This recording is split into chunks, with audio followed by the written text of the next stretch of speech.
Kamusta ka, Binibini? Heto ako, gagawa ng bagong paksa na tila ikaw ang gagawing bida sa aking bagong kabanata. Bagkos, gusto ko ilahad sa bawat letra na isusulat ko ang karamdaman na natatamo sa kung anong senaryo ang mayroon tayo. Gusto kong itapat ang kalooban ko sa'yo. Ngunit natatakot ako kasi alam ko ang magiging resulta nito. Kapag inilahad ko ang nararamdaman ko sa'yo, alam kong dededmahin mo lang ito. Bagkos, kailang lang naman tayo pinagtagpo. Doon sa iskinitang magkasama tayong nakaupo. Hindi ko alam na kung bakit ito ang nararamdaman. Na pati ako naguguluhan. Siguro dahil sumasabay ka sa mga banat at trip ko.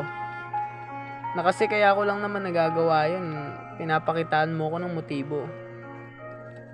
Lalo na yung tipong hiningi ko ang kamay mo. Hindi ka nagdalawang isip na hawakan ng palad ko. At dumating pa sa punto na napagbintangan tayong magsyota ng katabi ko. Kasing araw, hinawakan mo ang palad ko at nakakbay pa ako sa'yo. Di ko lang alam sa pangyayaring yon kung namalayan mo ang lumabas sa bibig ko. Ngunit alam kong narinig mo ang mga sinabi ko. Kaya bigla ka na lang sumabat na kaibigan ko lang ito. Subalit hindi ko na lang pinansin kung ano yung sinabi mo. Medyo kumirot na parang ilang beses na gumuguhit sa puso ko ang salitang kaibigan ko lang ito.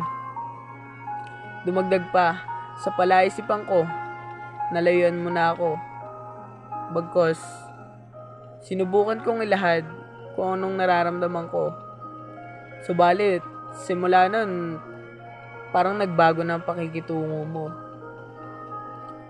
Ako naman ay nasasaktan sa tuwing ang tagal mong mag-reply sa mensahe kong ibinigay. Parang tanga, no? Nasasaktan kahit naman nawalan tayo. Pero wala eh.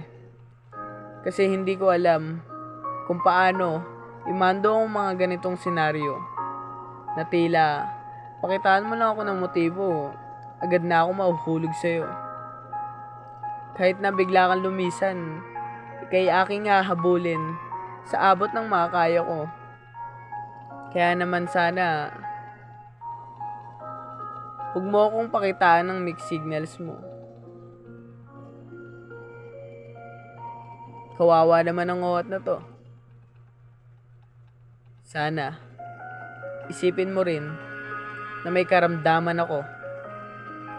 At kung sakaling pakitaan mo ako ng motibo, sana marunong ka ng panindigan nito.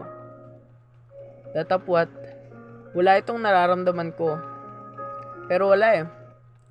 Parang unti-unti na akong nahuhulog sa'yo. Kaya Binibini, kung paninindigan mo ang lahat ng ipapakita ako, pangakong hindi ka magsisisi. Bagkos, paninindigan kita hanggat umabot tayo sa dulo. Samahan mo lang ako.